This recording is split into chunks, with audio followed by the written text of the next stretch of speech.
Bismillah ar-Rahman ar-Rahim.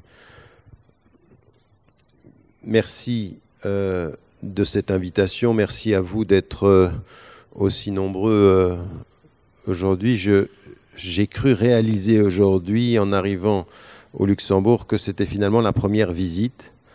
En fait, au niveau des organisations islamiques, j'ai dû venir auparavant dans un cadre académique et c'est un grand plaisir pour moi d'être avec vous aujourd'hui et de pouvoir partager un certain nombre de réflexions autour de la question de la relation entre l'État et la religion, l'État et les religions, et puis en même temps, bien entendu, parce que c'est un sujet qui a été abordé de façon différenciée, selon qu'on se trouve dans des sociétés majoritairement musulmanes ou que l'on se trouve en Occident. Ça a été vrai aux États-Unis, c'est vrai en Europe, c'est vrai dans les deux pays en Europe qui sont les plus avancés quant à la présence musulmane, à savoir la France et la Grande-Bretagne, mais également la Belgique. En termes historiques, la présence est plus longue.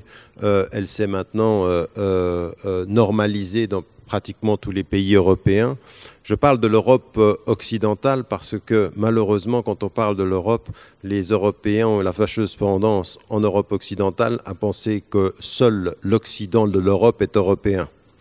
Alors quand on vient au Luxembourg et que l'on sait que la majorité de ceux qui sont engagés dans la communauté musulmane sont originaires de l'Europe de l'Est, que ce soit la Bosnie, que ce soit également le Kosovo, l'Albanie, les Balkans, eh bien eux sont cette mémoire de l'Europe qui rappelle à l'Europe que la présence musulmane ne date pas de 3, 4 ou 5 générations, mais qu'elle participe de l'identité européenne depuis des siècles. Et ça peut remonter avec une présence qui va jusqu'au 8e et 9e siècle. Donc on n'est pas du tout dans un islam qui serait étranger à l'Europe, mais parfois une conscience européenne qui est étrangère à elle-même ou sélective. Donc il est tout à fait important par rapport à la présence que nous avons en Occident, de savoir que ces discussions autour de la sécularisation, de la dimension laïque de l'État sont des discussions qui ne sont pas nouvelles, qui sont des discussions qui ont participé de la conscience occidentale musulmane et dont je vais dire quelques mots aujourd'hui au cours de mon intervention. En guise d'introduction, 3 points. Le premier point que j'aimerais mettre en évidence, c'est que malheureusement, quand on aborde cette question de la relation entre l'État et les religions, quand on aborde la question de ce rapport entre le modèle laïque d'une société sécularisée, eh bien, on est dans la non-connaissance de la terminologie et la confusion des ordres. On rentre souvent dans un débat qui est très confus, on ne sait pas très bien de quoi on parle. Parce que pour certains, ils confondent la sécularisation et la laïcité avec un modèle social qui serait opposé à la religion. Ce qui n'est pas du tout le cas. Le processus de sécularisation a été un processus de séparation d'autorité, non pas d'absence du religieux de l'espace social ou de l'espace public. Ça n'a jamais été ceci fondamentalement. Et pour certains, ils ont transformé la laïcité en une espèce de philosophie athéiste ou qui proposait comme justification à la laïcité un athéisme militant. Mais ça, c'est une des tendance philosophique qui a proposé la laïcité. Ce n'est pas ce qu'a été le processus de la laïcité dans tous les pays. Donc il faut, au moment où on entre dans ce débat, clarifier la terminologie et clarifier les ordres, parce que sinon on confond tout.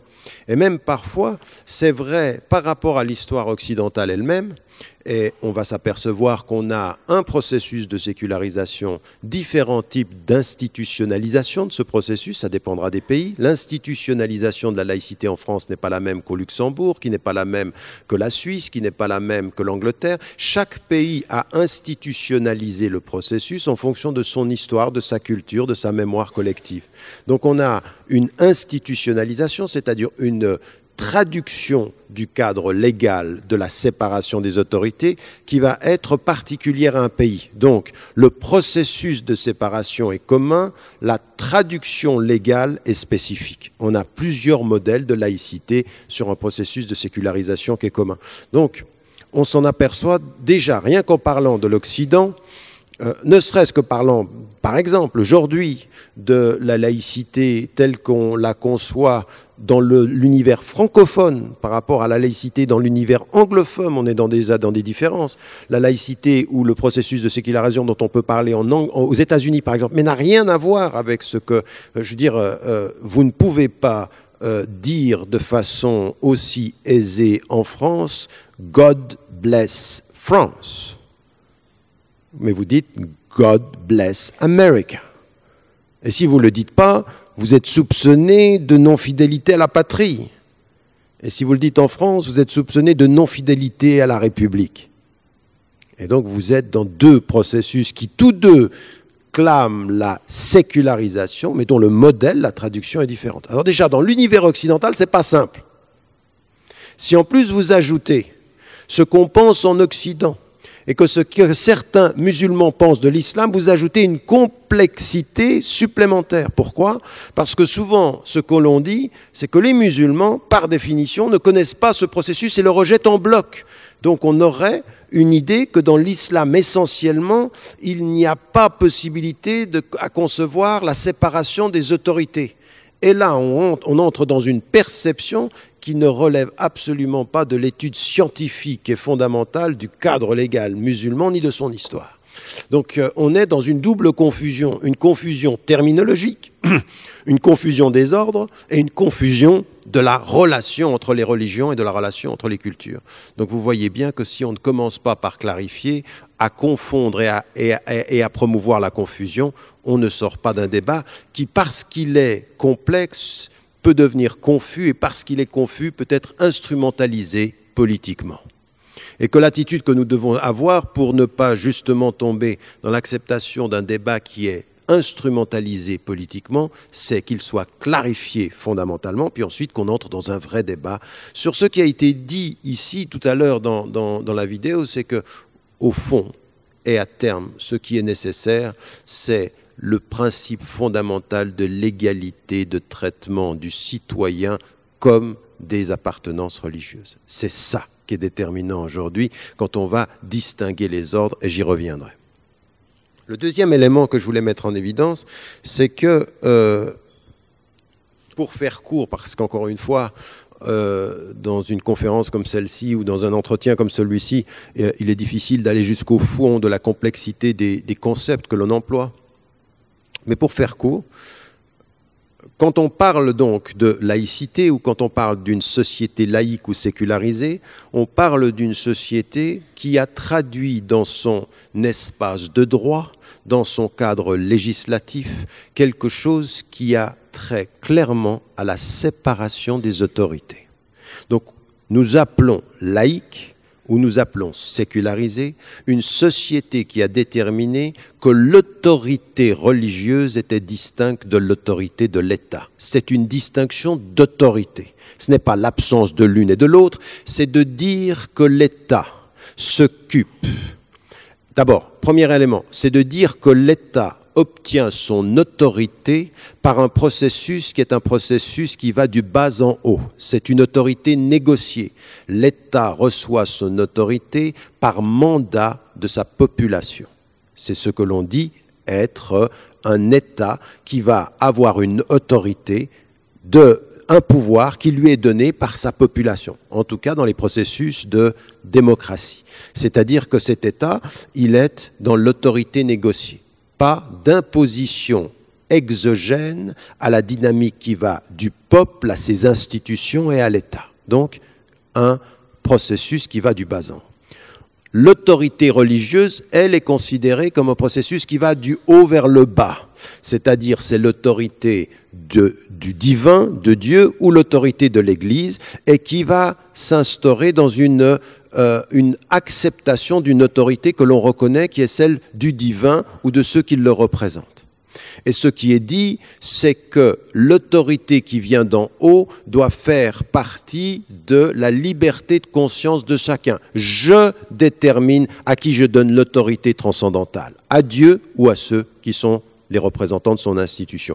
Quant à l'autorité de l'État, je décide pour ma société qu'est-ce que je pense, comme citoyen, devoir être la bonne autorité et la bonne gouvernance. Donc on a un processus qui va de bas en haut et un processus qui va de haut en bas, en mettant en évidence que l'acceptation de l'autorité transcendantale est de l'ordre du privé, ça vous regarde, et que l'ordre de l'autorité qui vient de bas en haut, c'est une autorité publique négociée dans un processus électoral et politique et démocratique et autres.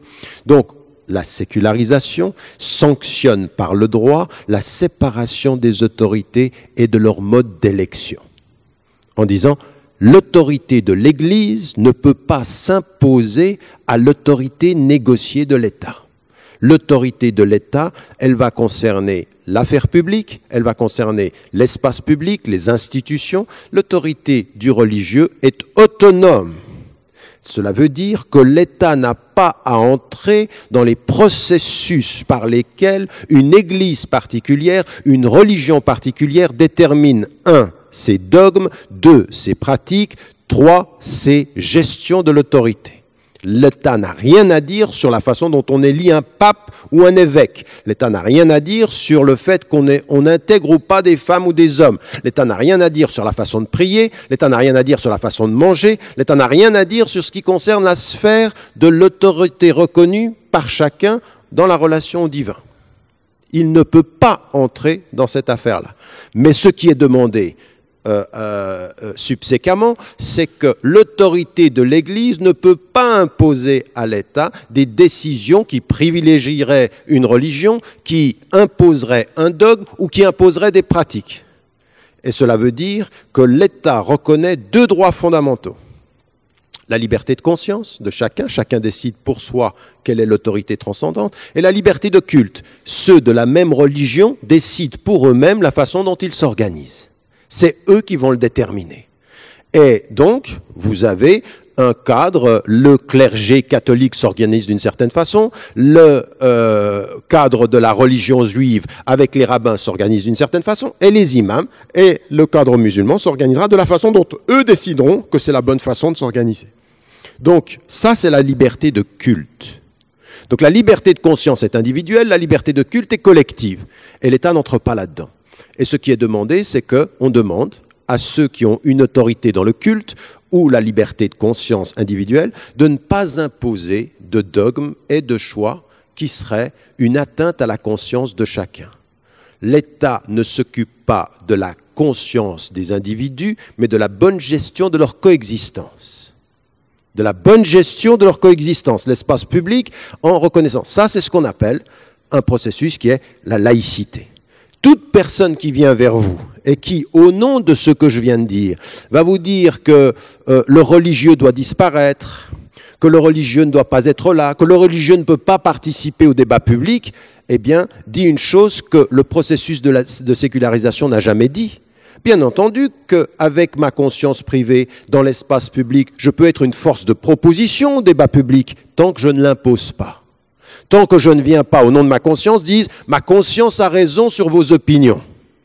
Non, ma conscience, elle donne une opinion et cette opinion peut s'exprimer sur la place publique. J'ai le droit, en tant que citoyen, à partir de ma conscience, de donner une opinion sur les choix de société, sur comment je vois la famille, sur comment je vois l'éducation. Je ne dois pas, pour être citoyen, avoir moins de conscience religieuse, mais je dois, à partir de ma conscience religieuse, admettre qu'il y a d'autres consciences religieuses que ma religion.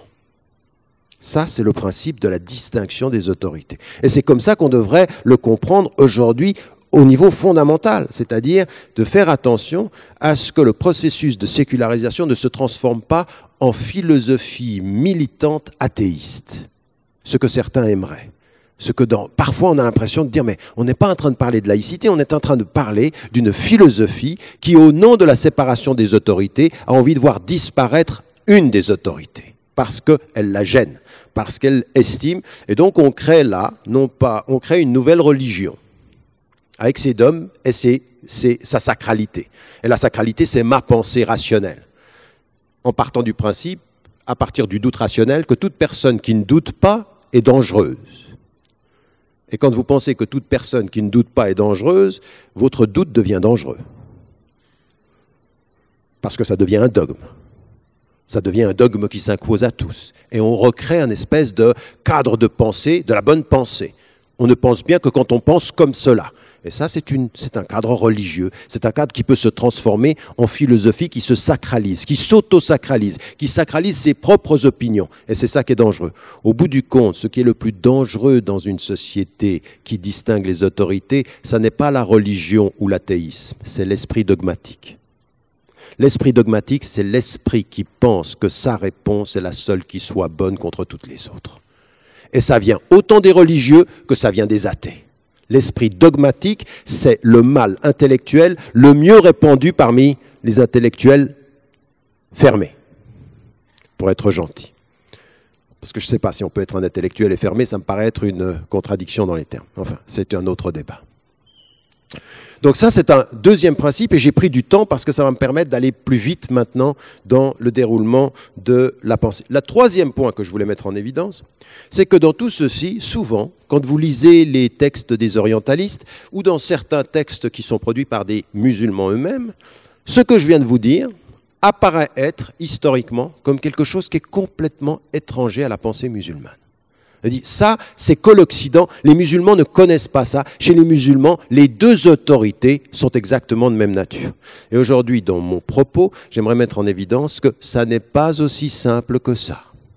Que cette façon de penser que les deux autorités se confondent en islam, ça n'est pas vrai historiquement. Bien sûr qu'en islam, il n'y a pas d'église. Mais dans toute l'histoire de l'islam, même avec le prophète de l'islam, paix soit sur lui, même avec lui, eh bien ceux qui le suivaient faisaient la différence entre avoir un chef d'État et avoir un prophète. Et une circonstance tout à fait importante. Nous sommes dans une circonstance de guerre. On est dans une circonstance de guerre et il y a un moment donné où les troupes qui sont avec le prophète, paix et bénédiction de Dieu soit sur lui, ils sont avec lui et qu'est-ce qui se passe ? Il se place à un endroit stratégique. Et un des compagnons vient vers lui. Il dit « J'ai une question. Là où nous sommes, c'est ton choix ou c'est une révélation ? Parce que si c'est une révélation, j'ai rien à dire. Mais si c'est ton choix, je discute. » Et il dit « Non, c'est mon choix. » Il dit c'est pas la bonne méthode. Il faut se placer là, parce que comme ça, on empêchera l'ennemi d'avoir accès. Écoutez bien ce qu'il vient de faire. Il vient de distinguer les deux autorités. Si c'est l'autorité du transcendant, je ne discute pas. L'autorité de toi qui nous mène, eh bien là, il y a défaut. Et donc, il l'écoute, et il fait, et il suit son opinion. Voulant dire par là qu'intrinsèquement, même s'il n'y a pas d'église en islam, il y a bien dans la conscience musulmane l'idée qu'il faut distinguer les autorités. Parles-tu comme un prophète ou parles-tu comme un chef d'État ? Tu parles comme un chef d'État, ton autorité est négociée. Tu parles comme un prophète, j'ai choisi de te suivre. Donc là, je te suis et là, je discute.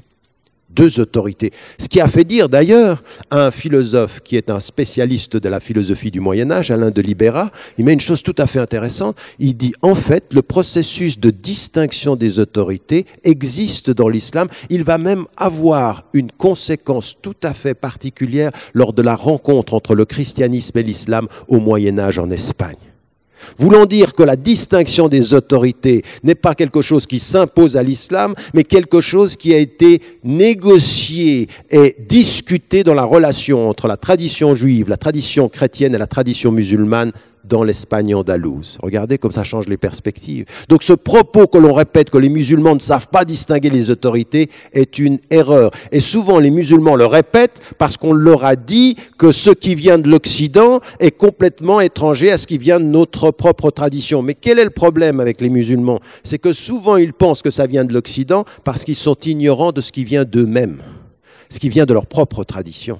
C'est-à-dire qu'ils se lisent en s'aliénant. Ils se lisent par les yeux de ce qu'on a dit d'eux, qu'ils ne prennent pas le temps de bien connaître leur tradition.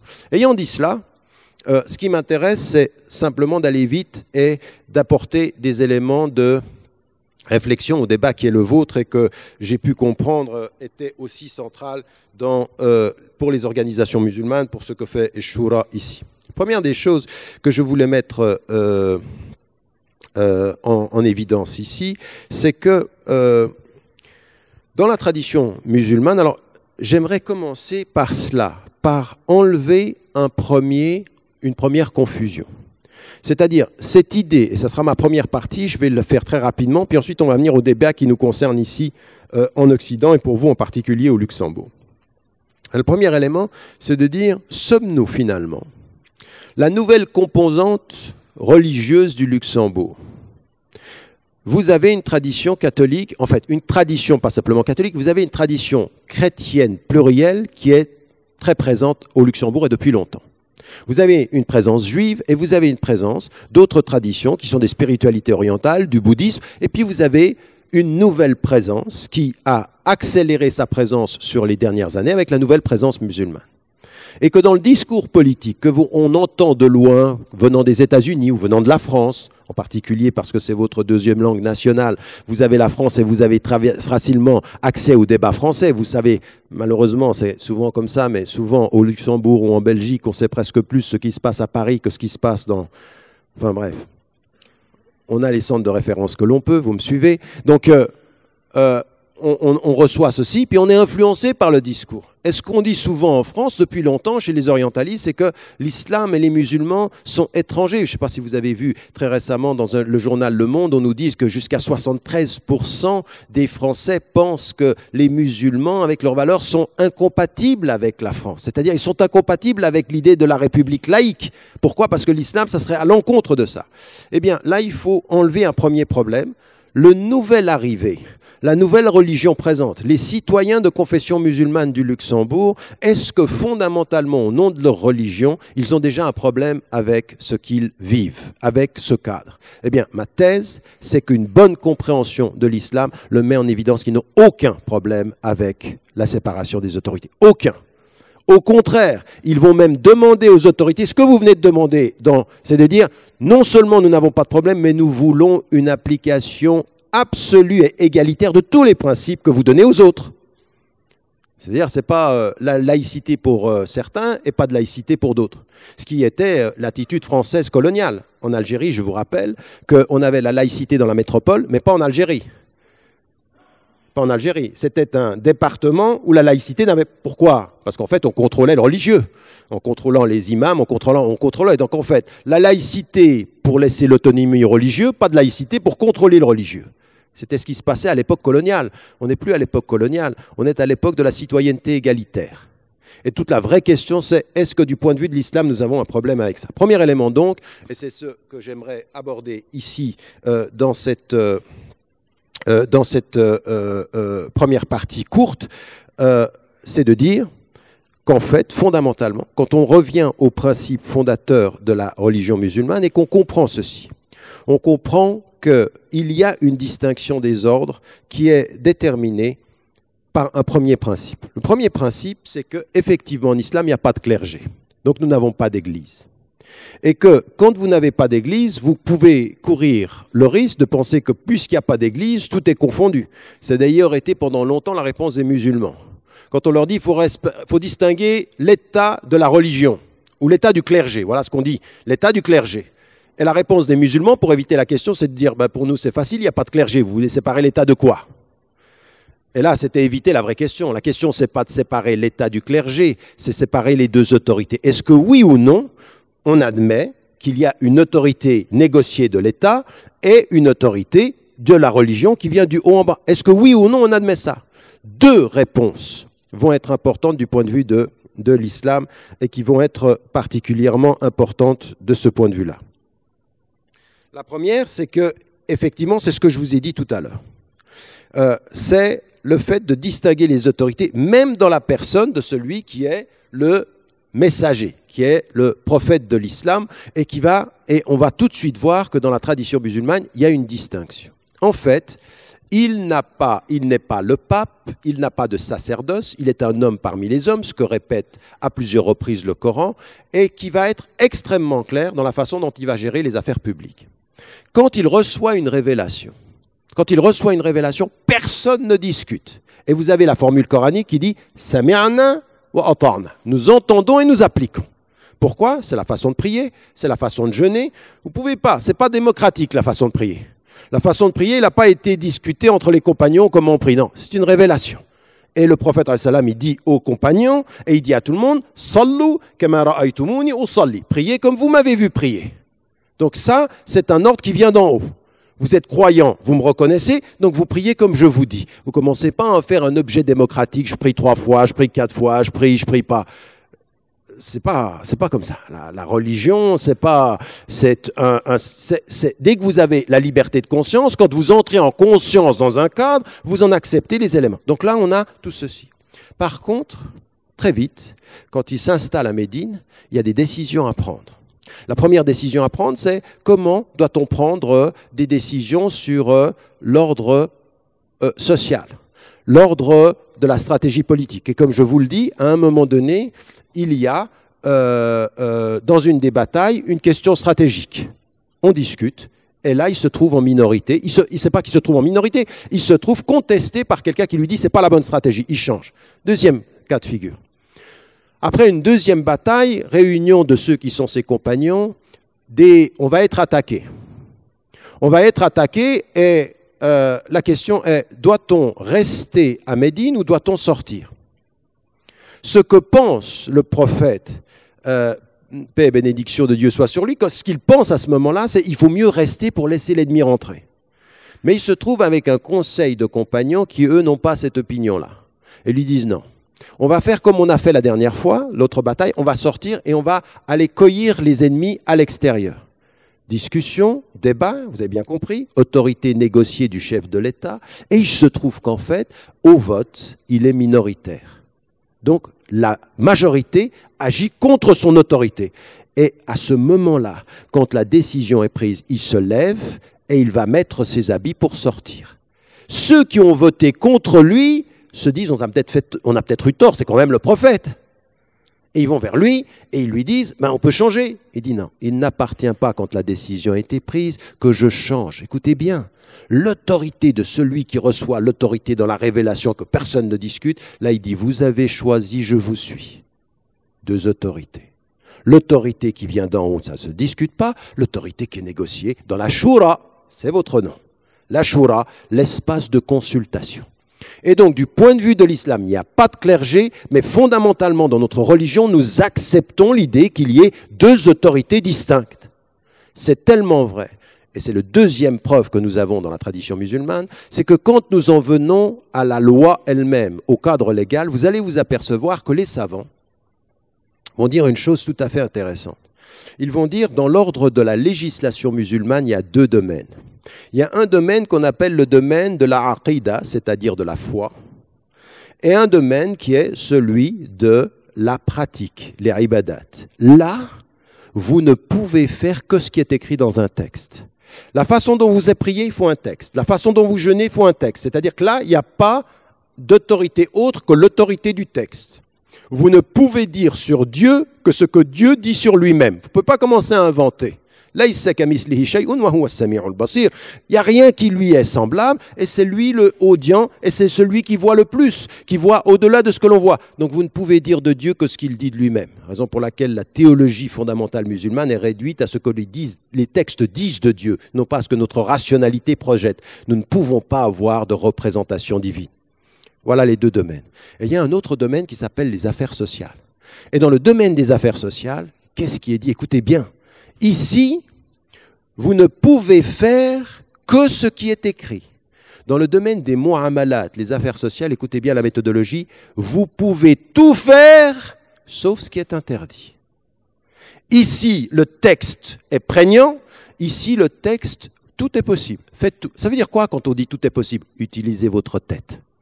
Utilisez votre rationalité collective.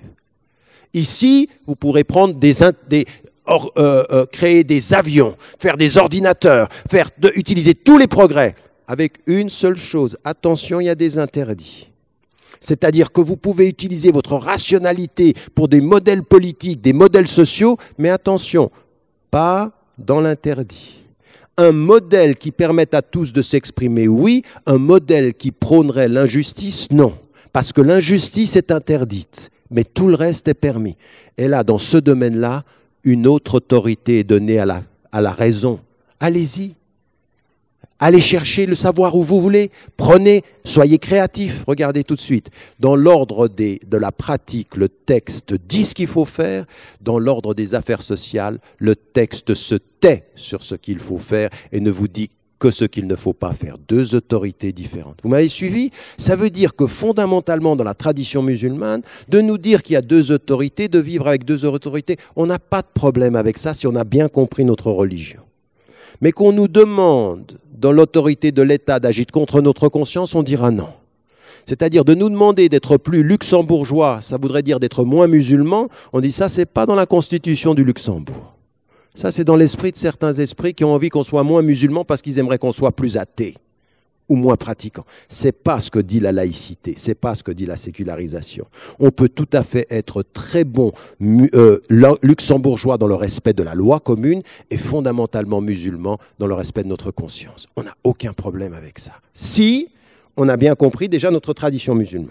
C'est pas terminé, ça c'était la première étape pour bien montrer à tous ceux qui viennent vers nous en nous disant « mais en fait, pour que vous acceptiez les règles de Luxembourg ou de la France, il faudrait que vous soyez moins musulmans. » On dit « on n'a aucun problème avec ça. » C'est peut-être le problème, il n'est pas dans notre intégration à ce système parce que nous, on y est déjà. C'est dans l'intégration de votre esprit. C'est de nous intégrer, vous, dans votre esprit, de nous intégrer à votre schéma social, à ce nouveau pluralisme avec lequel il faut vivre. Ayant dit cela, on en arrive à la deuxième partie qui m'amène à ma conclusion. En même temps, c'est de dire qu'en est-il maintenant de l'Europe et de la laïcité au niveau de l'Occident. Eh bien, la première des choses qui a été dite, c'est qu'au départ, le processus, il est clair. Le processus, la laïcité telle qu'elle va être vécue en Occident, c'est d'abord surtout par rapport à l'Église catholique. Raison pour laquelle un certain nombre de sociologues parlaient de catholaïcité, en disant que c'est une laïcité qui naît de l'histoire catholique, parce que l'histoire catholique avait, le catholicisme avait une église, avait un pape, et que la relation c'était l'État versus le pape. Et c'est vrai que dans la fille aînée de l'église, dans toute l'histoire française, c'est vrai. Mais une fois qu'on a dit ça, et qu'on doit le dépasser, parce que ça nous touche tous aujourd'hui, c'est-à-dire que le processus de sécularisation nous touche tous, et ce qui est mis en évidence, c'est ceci. On revient à une compréhension en disant « nous séparons les deux autorités et nous acceptons ceci ».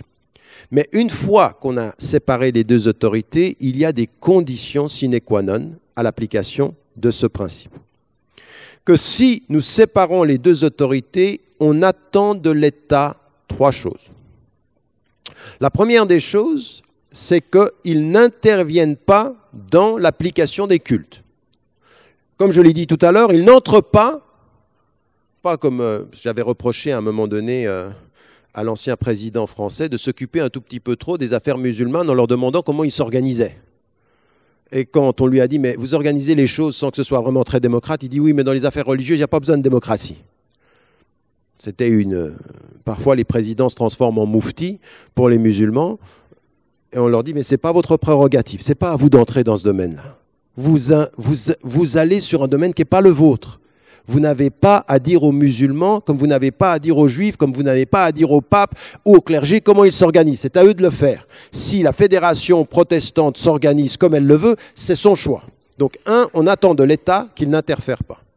Deuxième des choses que l'on attend de l'État, c'est qu'on dit de l'État qu'il soit neutre. Et dire de l'État qu'il soit neutre, c'est dire que l'État ne prend pas position pour privilégier un culte sur un autre.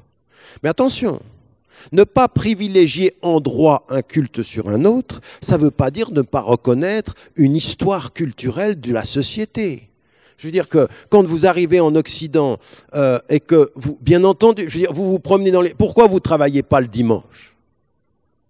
Ce n'est pas parce que vous êtes dans un pays majoritairement musulman. Vous avez une tradition qui est une tradition chrétienne. Et donc on le reconnaît. Ne pas reconnaître plus en droit un État, ça ne veut pas dire ne pas reconnaître le passif culturel, civilisationnel qui a fait d'une société ce qu'elle est.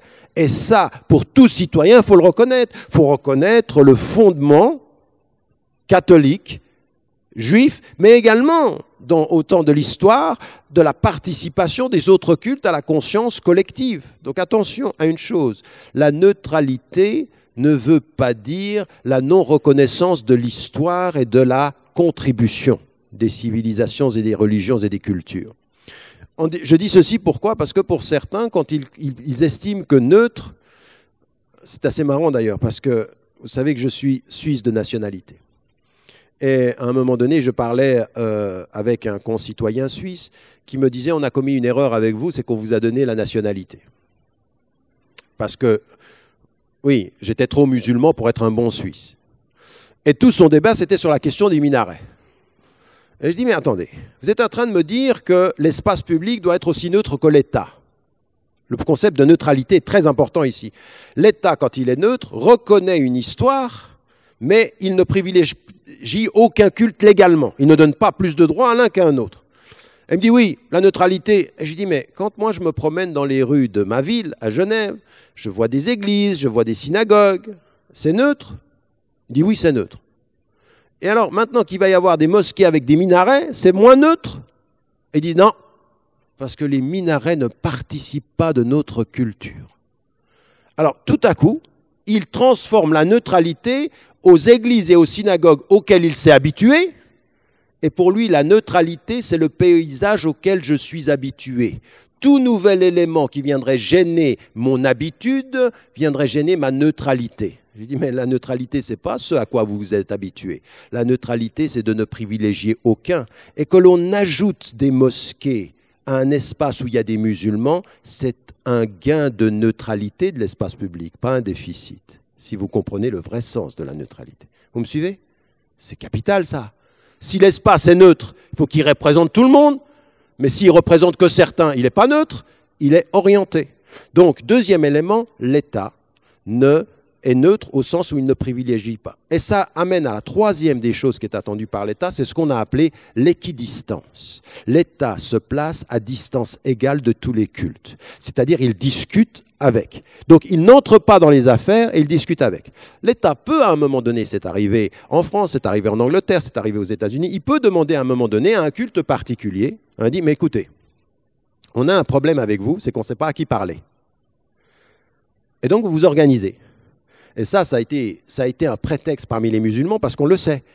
Le problème avec beaucoup de communautés musulmanes, c'est la cohérence et la cohésion. Parce qu'on a plusieurs problèmes. On vient de différentes cultures, qui vient du Maroc, qui vient de l'Algérie, qui vient de la Tunisie, qui vient de l'Égypte, qui vient du Pakistan, qui vient de la Bosnie, qui vient des Balkans et qui arrive ici, qui vient de la Turquie. Et ensuite, pour les mettre d'accord déjà culturellement, vous savez que c'est un problème.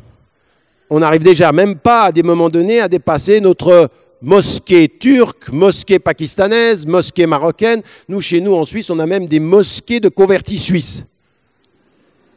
Ah, parce qu'ils arrivent... Non, mais vous voyez, ils arrivent... Non, je ne sais pas pourquoi... je sais pas pourquoi vous applaudissez, mais je ne vois pas ça d'un bon oeil, moi. Mais qu'est-ce que ça veut dire? Ça veut dire qu'on a des problèmes culturels. On a des vrais problèmes culturels. Ajouter à cela des problèmes d'interprétation religieuse. Et c'est vrai qu'il est tout à fait normal qu'un État constitué dise aux musulmans, écoutez, on veut bien discuter de la diversité, mais avant qu'on discute de votre diversité, aidez-nous à la gérer. C'est-à-dire, gérez votre propre diversité. Et il appartient aux musulmans, quand ils parlent de représentation, de ne pas toujours rendre l'État responsable de notre propre incompétence à se mettre autour d'une table et à accepter une diversité. Je suis désolé, en islam, il y a une diversité acceptée. On a différents courants de pensée et différentes cultures. On s'assoit autour d'une table et on l'organise nous. Et l'État ne peut jouer de nos divisions que quand c'est jouable. C'est-à-dire, on peut en jouer. Rappelez-vous toujours de cette formule de Ben Abi qui disait, au moment de la colonisation, nous n'avons été colonisés que parce que nous étions colonisables. Et nous ne pouvons être, on peut utiliser nos divisions que quand on est divisable, en mauvais français. Donc il y a ici une vraie question, qui est celle de la représentation. Et donc, à partir de ce moment-là, l'État se met à équidistance et donne à tous les mêmes droits. Maintenant, les modèles vont être spécifiques. C'est vrai que l'histoire, vous ne comprenez pas l'histoire de la France par rapport à la laïcité si vous ne comprenez pas la relation de l'État avec l'Église. L'État français, avant d'avoir un problème avec l'islam, avait un problème avec le religieux. Le problème de la France, ce n'est pas l'islam d'abord, c'est le religieux. C'est le religieux, c'est la relation entre l'État et le pape, l'État et l'Église, et qui a créé des tensions. Rappelez-vous, même sur la question de l'école, dans les années 80, 84, c'était sur l'Église catholique, ça n'avait rien à voir avec l'islam. L'islam est en train de réveiller les vieux démons de cette relation-là. Mais ça, c'est la France. Dans d'autres pays, on a d'autres relations. Et ici, au Luxembourg, vous avez d'autres relations qui ont fait qu'à un moment donné, c'est l'État, ici, qui a déterminé une relation qui était la séparation. Alors, un acquis de la sécularisation, de la laïcité luxembourgeoise, c'est la séparation des autorités, c'est acquis ici. De la neutralité de l'État, ça devrait être acquis.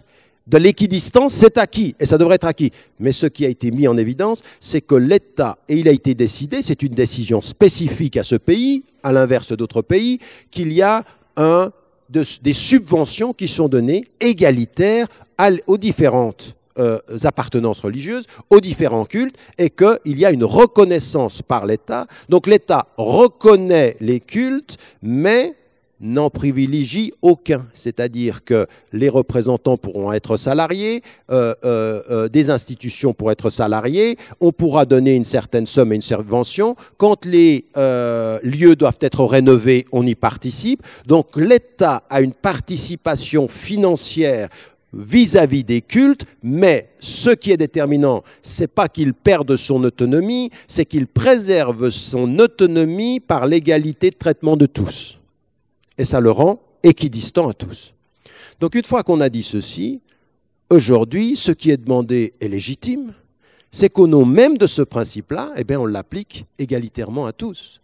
Donc par rapport à l'État au Luxembourg, de dire deux choses. Nous, en tant que citoyens, luxembourgeois de confession musulmane, nous n'avons aucun problème avec cette structure. Aucun. Non seulement on n'en a aucun, mais on aimerait réconcilier l'État avec l'égalité et les valeurs qu'il prêche. Il nous dit égalité des citoyens, très bien, nous sommes citoyens. Égalité de traitement, très bien, nous avons un culte, égalité de traitement des cultes. Et donc maintenant, il faut aller jusqu'au bout de ce processus-là. Et quand on va au bout de ce processus-là, au nom de ce qui a été mis en évidence, eh bien, ce qu'il faut, c'est reconnaître qu'il y a une différence de modèle laïque et qu'il faut qu'on fasse très très attention. Parce que c'est assez séduisant de se dire le bon modèle, c'est le modèle français, il ne faut pas que l'État s'implique financièrement, puis on garde tout notre argent. Mais est-ce que c'est la bonne solution et est-ce que c'est juste? Vous allez voir même que dans le modèle français, il y a des entorses. Quand les églises ont besoin de rénovation, l'État donne de l'argent. Et il donne de l'argent, mais sous des clauses qui sont différentes. Donc, et à partir d'un certain moment, il y a aussi l'impossibilité de reconnaître la contribution très importante dans l'espace public du fait religieux. Pas simplement comme résistance au progrès, mais comme contribution au débat éthique de la société. Et que quand on reconnaît le bien fondé du fait religieux dans la société, eh bien, on lui donne une place. Et on peut lui donner une place à égalité. Alors la France a décidé d'un modèle. Moi, ce qui me gêne, c'est de voir un peu en Europe l'idée qu'il y a une espèce de colonisation de ce modèle-là sur les autres, alors qu'on devrait garder ses spécificités et de se penser. Il ne faut pas penser le Luxembourg par la médiation de Paris. Il faut penser le Luxembourg par le Luxembourg et les Luxembourgeois. Donc ce n'est pas là-bas que ça se passe ici. Et que l'État a aujourd'hui une possibilité de faire quelque chose de nouveau, d'être créatif. C'est-à-dire de reconnaître tous les cultes avec une première condition. Et c'est ça qu'il faut établir. Parce que moi, ce que j'entends, c'est l'État est en train de dire on va enlever les contributions, on va enlever les subventions. Et il dit aux musulmans, attendez qu'on les enlève, comme ça vous serez à égalité avec les autres quand on les aura enlevés à tous les autres. Elle dit, mais non, on a un problème. En termes de temporalité historique, vous nous mettez avec tous les autres, puis ensuite, quand vous enlèverez à tout le monde, on s'enlève avec eux. Vous n'êtes pas en train de nous dire, attendez qu'on rétablisse la justice en enlevant aux autres ce qu'on ne peut pas vous donner à vous maintenant. Non, aujourd'hui, il y a une représentation musulmane, elle a fait son travail, elle admet elle-même qu'elle est là même, là, je l'ai entendu là maintenant, elle admet elle-même qu'elle est passée par des étapes, qu'il a fallu constituer un cadre dans lequel on était représentatif. Maintenant, il faut qu'avec l'État, on ait un débat et une application égalitaire du droit. C'est-à-dire qu'il faut mettre le culte musulman au niveau de tous les autres cultes égalitairement et sans discrimination. Ça, c'est la première étape. Maintenant, quant à revenir sur les subventions, c'est en étant à la table avec les chrétiens, avec les juifs, avec les bouddhistes et avec les musulmans que là, on a un vrai débat de société. Est-ce que c'est la bonne solution? Est-ce qu'il faut aujourd'hui retirer les subventions au culte? Et là, ma thèse, c'est que c'est une mauvaise solution, que c'est une mauvaise influence qui vient d'un autre débat. Pourquoi? Et ça sera ma conclusion. Parce qu'aujourd'hui, il faut reconnaître que dans nos sociétés, la présence de la question religieuse peut être une vraie présence positive, sur au moins 4 plans. La première, et c'est ce qu'on aura avec Fathallah Othmani dans son intervention, parce qu'ils nous sommes aujourd'hui, au-delà des crises économiques et des crises politiques, nous sommes aujourd'hui en Occident en train de faire face à une vraie question du sens. Et qu'il faut que la participation des religions, ce ne soit pas uniquement sur l'autorité du pape et des prêtres et des imams et des rabbins ou des brahmanes ou autres. Non, c'est sur la vraie question du sens. L'État finance des institutions qui produisent du débat sur le sens. Le sens de la vie, le sens de la mort, le sens de la dignité humaine. On a besoin de ceci. Regardez toutes les commissions d'éthique qui se placent partout. On a besoin de poser ces questions-là. Le religieux a besoin d'être là. Et cette idée qu'il faut moins de religion pour être plus libre, c'est une autre prison. C'est dire à quelqu'un, sois ignorant, tu sois libre, en ne lui disant pas ton ignorance, c'est ta prison. Parce que l'ignorance est une prison. Donc le caractère de la contribution du fait religieux au débat de société sur la question du sens est important. L'autre chose qui est aussi importante, on a besoin, moi j'arrête pas de dire, le débat interreligieux avec des prêtres. Moi ça fait 20 ans que je suis dans le débat interreligieux. Et je dis dans le débat religieux, nous avons un problème. Vous savez pourquoi? Parce qu'on a fait du débat interreligieux le cercle des spécialistes. C'est toujours les mêmes qui se réunissent, ils parlent qu'entre eux, ils n'en ont plus besoin, eux, ils se connaissent. T'es gentil, je suis gentil, on est gentil, pas de problème. Mais le problème, il n'est pas là. Le problème du discours, c'est que l'État, ce qu'il devrait faire, c'est aider ces débats-là à sortir de ce cloisonnement-là, à devenir une parole publique. Comment voulez-vous que des sociétés plurielles respectent leur pluralisme quand ceux qui doivent parler du pluralisme le font en catimini, le font entre cercles fermés? Mais non, il faut des vraies paroles, il faut qu'on ait des institutions et que l'État finance des institutions qui parlent de la diversité, du pluralisme accepté, de la diversité des religions et des cultures qui vivent ensemble, mais c'est bon pour la société, c'est une promesse de paix sociale. L'État doit préserver la paix sociale. Alors quand vous finissez des institutions qui disent la paix sociale, qui disent qu'on a envie de vivre ensemble, eh bien c'est normal que l'État puisse donner et subventionner. L'État travaille pour lui, là, il travaille pour la paix sociale. Donc, 1, la question du sens, 2, la question de la paix sociale et de la pluralité. Et puis, 2 choses que j'aimerais mettre en évidence aussi, c'est qu'on a une vraie question qui nous touche tous. Tous les systèmes éducatifs sont en crise. Les institutions religieuses, les institutions philosophiques doivent se réintégrer, se réconcilier avec la question de l'éducation. Le service de l'État qui donne de l'éducation, il faut qu'on se pose la question, quelles sont les finalités de l'éducation? Qu'est-ce que vous voulez? Et que la parole religieuse soit complètement... Pas qu'on impose un dogme à l'école, mais une histoire des religions, mais une réflexion sur les finalités de l'éducation. Qu'est-ce qu'on veut? Des étudiants qui aient des titres ou des êtres humains qui aient une dignité? Et si on veut des êtres humains qui aient une dignité, eh bien la parole religieuse, comme la parole philosophique, doit faire partie de ce débat sur l'éducation de demain. Quelle est l'éducation de demain qu'on va proposer? Eh bien ça se subventionne, ça. Ça, c'est un investissement. Oui, ce n'est pas du pétrole, mais c'est de la dignité et de la matière grise. Et c'est plus que le pétrole à long terme. C'est plus que le pétrole à long terme. Pour ceux qui ont une vision longue, pour ceux qui comprennent la dignité des hommes. Donc voilà pourquoi il faut aussi... Et le dernier élément, c'est dans une société de progrès, questionner les finalités du progrès. Questionner les finalités du progrès au nom de valeurs, au nom de la dignité. Par exemple, dans la consommation. Dans la consommation, ce que l'on consomme, comment on le consomme. Est-ce que être, c'est avoir ou est-ce que être, c'est savoir? Qu'est-ce que c'est qu'un être? Ce débat-là, il faut bien que l'État puisse subventionner ces espaces de réflexion-là, parce que si l'État n'est que le gestionnaire de nos administrations sans finalité, nous allons nous perdre. Nous allons vers un néant philosophique et spirituel. Donc il faut aussi que ça fasse partie. Donc c'est pour ça que moi, cette idée qu'on ne subventionne pas, qu'on n'entre pas dans ce débat-là, on n'impose rien, mais on stimule la réflexion.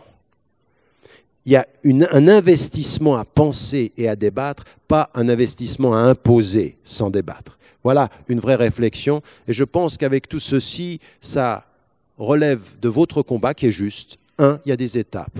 La mise à égalité de tous. 2, autour de la table, on discute de notre projet de société ensemble. Il appartient à l'État d'inviter autour de la table tous ceux qui peuvent poser la question du sens, pour se poser la question de savoir est-ce que oui ou non on arrête. Et si on arrête, pourquoi? Et si on continue, comment? Voilà des questions qui sont liées à la relation de l'État et de la religion. Vous aurez compris, c'était court, mais même peut-être déjà un peu trop long pour vous cet après-midi, mais c'est juste une introduction. Je vous remercie.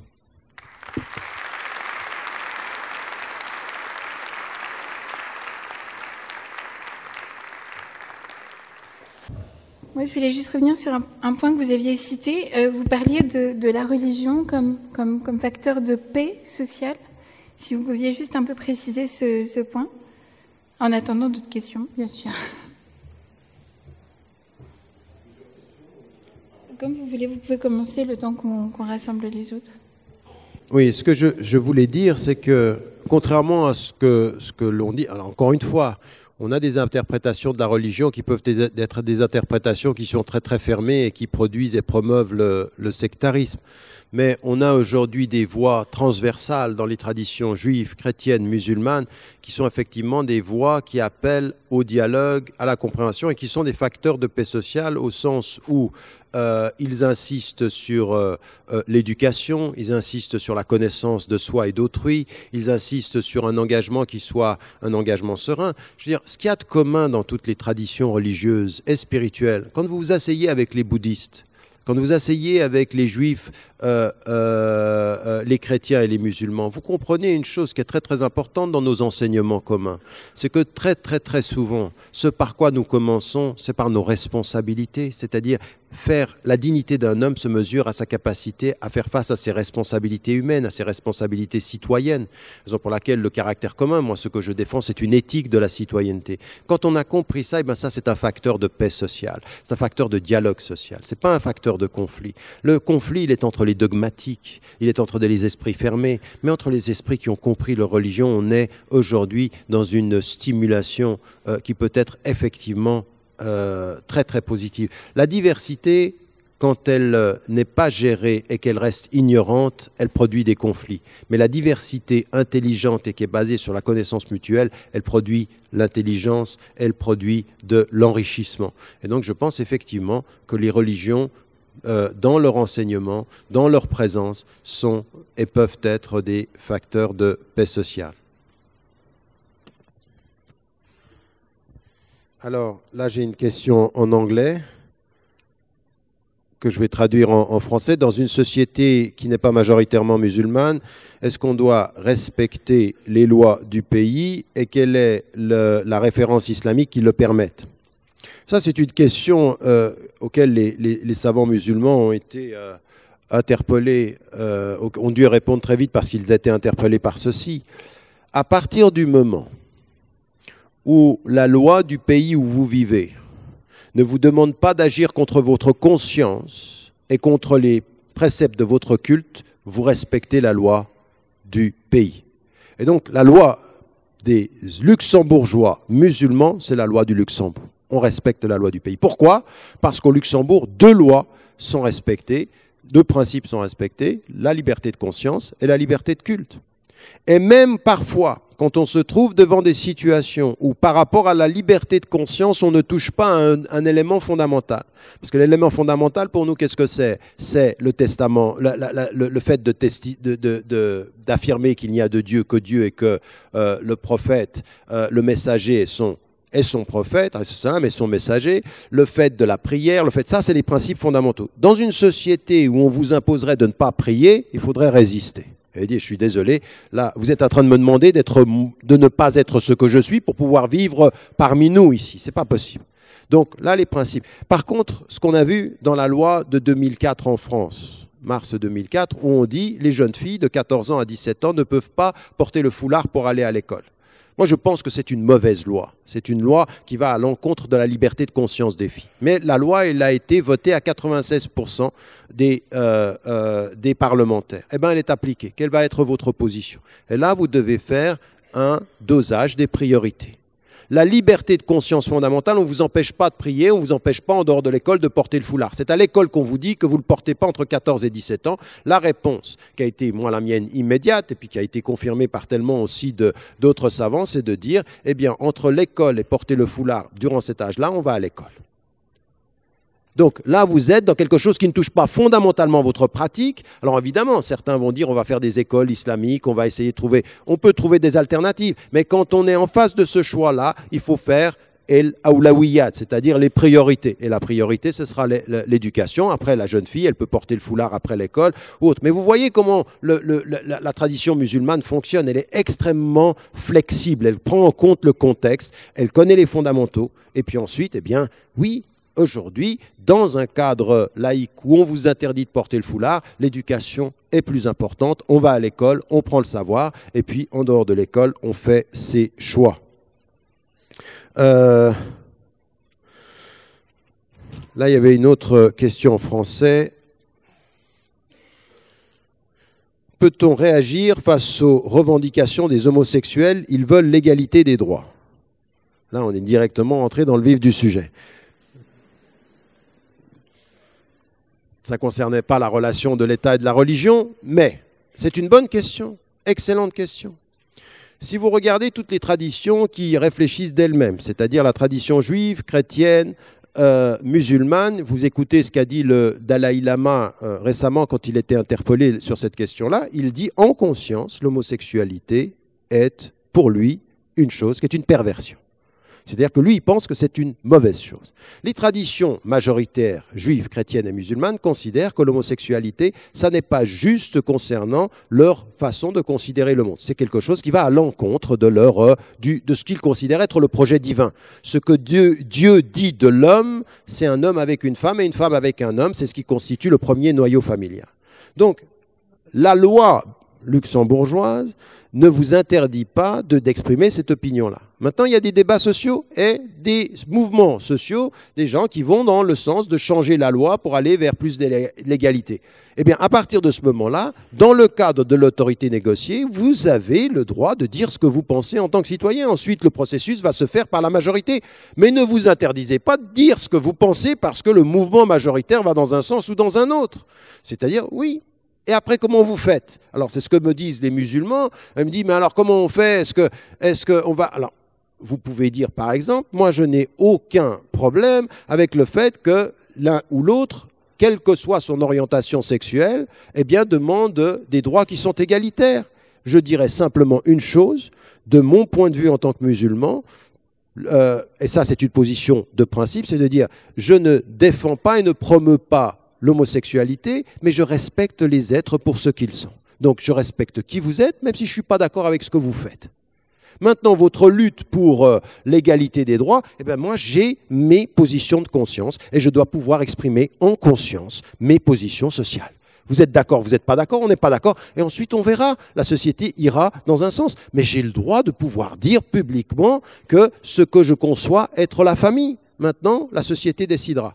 Donc il faut laisser le débat libre, mais il faut prendre une position de principe. Ça n'est pas parce que nous sommes contre ce que certains font qu'il ne faut pas respecter ce qu'ils sont. On respecte la dignité des êtres et on laisse aux gens la liberté de vivre comme ils l'entendent. Voilà un principe de vivre ensemble. Mais de me dire aujourd'hui que la seule façon d'être un bon progressiste aujourd'hui, c'est de ne plus oser pouvoir dire ce que je pense sur mes valeurs, ça, c'est pas être un progressiste, ça, c'est être un dogmatique. Il y a le dogmatisme du progrès, c'est-à-dire on ne pense que comme ça.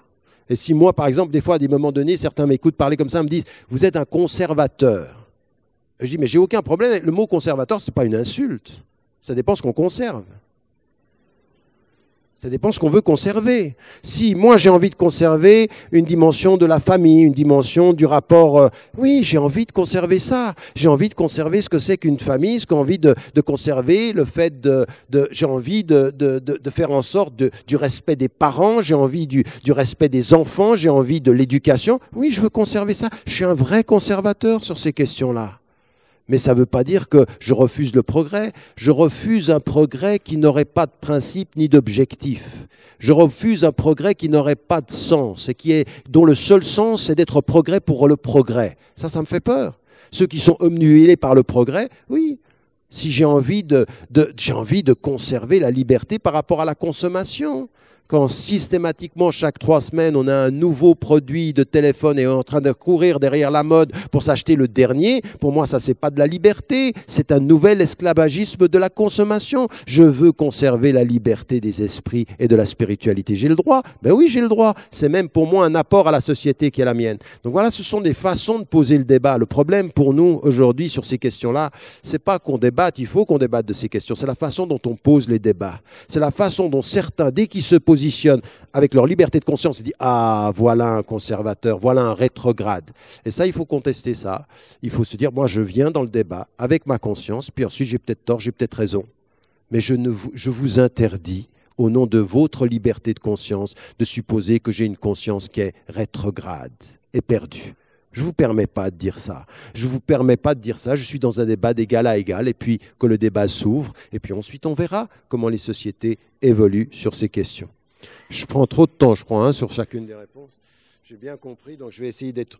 J'ai combien de temps pour... En fait, on aurait souhaité juste prendre encore une ou deux questions orales. Si orales, d'accord. Alors je m'arrête là. Il y avait peut-être que c'est plus interactif.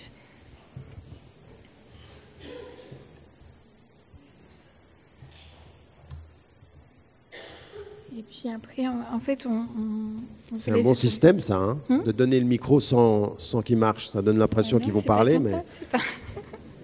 On a parlé d'interactivité. Non, c'était de l'humour. C'est bon? C'est bon, Safia? Non, je crois pas. Ah, si. Bah si. Si. Oui, bonjour.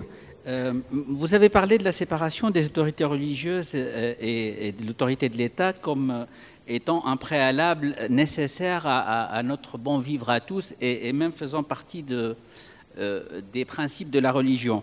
Je voulais vous poser la question, comment est-ce que vous voyez l'émergence et l'accès au pouvoir des partis religieux musulmans, et notamment dans les pays du printemps arabe? Est-ce que ceux-ci ne participent pas à l'émoussement de cette limite des fois un peu fine entre ces deux autorités? Je vous remercie. Alors, attention, voyez, j'essaye toujours, dans ma façon de m'exprimer, d'être précis sur les termes et précis sur le sujet. Et là, il y a un petit glissement dans ce que vous avez dit, ou alors je me suis mal exprimé, et donc je précise ma pensée. Je n'ai pas dit que c'était un préalable. Ce que j'ai dit, c'est que c'était une condition de ce que l'on appelle le processus de sécularisation. C'est ce que j'ai dit. Je parlais là de qu'est-ce que la sécularisation, qu'est-ce que la laïcité, et le préalable et la condition, c'est la distinction de ces autorités-là. Maintenant, est-ce qu'on peut imaginer qu'il y ait une référence religieuse dans un État et que la liberté des uns et des autres soit respectée? On peut imaginer, historiquement, ça peut être le cas. Et je vous donne un exemple qui n'est pas du tout un exemple dans le monde arabe, mais l'exemple qui est connu dans l'histoire de Salomon le Magnifique, Suleiman the Magnificent, c'est une réalité d'une référence musulmane qui a accepté que juifs, chrétiens puissent vivre ensemble dans un espace qui avait une certaine façon de concevoir le religieux sans dogmatisme. Donc, historiquement, on peut imaginer que ça peut arriver. Mais pour que ça arrive, il faut qu'il y ait des conditions. Et à la suite de ce qu'on appelle le printemps arabe ou les révolutions arabes, moi je n'utilise pas ces termes-là. Je parle de réveil de la conscience et aussi de soulèvement, mais je ne parle pas de révolution et je ne vois pas encore le printemps poindre. j'ai une position intellectuelle que j'appelle prudemment optimiste. Parce qu'évidemment, quelque chose a changé dans ces pays-là avec la chute des dictateurs qu'il faut saluer. Mais maintenant, ce qui va advenir reste encore à voir quelle va être l'étape suivante. J'ai écrit un livre là-dessus qui s'appelle justement Le réveil arabe, l'islam et le réveil arabe, où j'analyse tout ceci. Et j'analyse exactement la question que vous posez dans un des chapitres, en disant que vous avez l'émergence aujourd'hui de courants islamistes qui, il y a une cinquantaine d'années, une trentaine d'années, parlaient d'État islamique et qui qualifiaient l'État au nom d'une religion. Tous ceux qui sont au pouvoir maintenant, que ce soit en Tunisie ou que ce soit qui ne s'opposaient pas à la démocratie d'ailleurs, et en Égypte aujourd'hui qui ne s'opposent pas à la démocratie dans ce qu'ils disent être leur position de principe, eh bien aujourd'hui ils disent qu'ils défendent l'idée d'un État civil avec une référence musulmane. L'état civil, qu'est-ce que c'est? C'est ce dont on parle maintenant. C'est l'idée d'un État négocié. Et eux, ils disent, c'est la référence musulmane. Ma question, c'est celle que je pose, et d'ailleurs que si vous allez sur mon site, vous pourrez voir que régulièrement, chaque 2 semaines, j'écris et je suis ces événements-là. C'est régulier sur ceci et sur d'autres choses, puisque récemment, j'ai pris un certain nombre de positions sur ce qui se passe au Mali. Dans le suivi de tout ceci, ce qui est important et ce que je pose comme question dans l'ouvrage et dans mon analyse, c'est qu'est-ce que vous entendez exactement par un État civil avec une référence musulmane? Et que moi, ce qui m'intéresse aujourd'hui, c'est que la distinction de ces autorités, de ce dogmatisme religieux se fasse, qu'il n'y ait pas de dogmatisme religieux. Mais je n'ai pas de problème avec une société qui serait majoritairement chrétienne ou majoritairement juive ou majoritairement musulmanes qui disent que le référent religieux joue comme inspiration éthique. Et qu'est-ce que c'est l'inspiration éthique? C'est accepter qu'il y ait un processus qui va de bas en haut dans la transmission du pouvoir, mais c'est de reconnaître une chose qui est importante aujourd'hui en politique. C'est qu'il faut absolument que nous réconcilions la politique avec l'éthique. Qu'il y ait de l'éthique en politique, que ce ne soit pas uniquement une lutte de pouvoir, qu'il y ait de l'éthique partout en fait. Moi j'aimerais plus d'éthique en économie, j'aimerais plus d'éthique dans tous ces domaines. Et l'émergence de ces mouvements-là, s'ils ne posent pas la question en ces termes, sera problématique. C'est-à-dire comment aujourd'hui on pose ces questions. Nous, on a fait un centre de recherche entre Qatar et Oxford sur la législation islamique et l'éthique et on pose cette question au mois de juin dans un séminaire où on va avoir des acteurs politiques et des savants musulmans. On pose cette question fondamentale de la référence islamique sur les questions de la gestion de l'État. Qu'est-ce que ça veut dire en fait? De quoi est-ce que l'on parle quand on parle d'État civil? Parce que ce sont des questions de fond. Mais j'aimerais bien que nous puissions parvenir dans des sociétés majoritairement musulmanes à autonomiser la sphère de l'État sans la couper de sa référence éthique, c'est-à-dire de poser les vraies questions de la bonne gouvernance, de la transparence. Je vous donne un exemple, parce que je vais vous dire une chose qui est aujourd'hui, vous savez, nous on parle de laïcité et tout ça, nous le savons qu'on est dans une situation de crise. Nos démocraties sont dans des situations de crise aujourd'hui. Nous sommes tous liés à une espèce de populisme de gens d'extrême droite, de populisme médiatique qui pousse les gens dans une espèce de peur. Et on vote sur la peur, moins sur la conscience citoyenne. Mais il y a une chose qui est beaucoup plus importante. Vous venez de vous en rendre compte pendant les 7 dernières années, comme moi, en tant que citoyen européen. Nous vivons une crise économique et on nous dit qu'il faut distinguer l'État de la religion. Et on est d'accord, on distingue les deux autorités. Est-ce que ça veut dire pour autant que l'État est complètement autonome dans ses décisions? Eh bien, si vous regardez, aujourd'hui, a pris la place de la religion une autre institution ou d'autres institutions qui ont un pouvoir sur l'État qui, si on continue à pas avoir d'éthique en politique, eh bien on va tous être mangés et notre démocratie va s'effondrer. Eh bien ces autres institutions sont des institutions financières et économiques. Les États des sociétés sécularisées sont souvent sous l'autorité du poids des institutions économiques. À tel point qu'en Grèce, en Italie et jusqu'aux États-Unis, quand vous entendez Bill Clinton, quand il était président, il dit « Le pouvoir dans ce pays appartient à 1% de la population, ce sont les plus grandes institutions riches. » Moi, je veux bien qu'on nous dise pas de pouvoir à la religion, mais si c'est pour me dire plus de pouvoir aux multinationales, j'ai un problème. Il faut que l'État soit libre.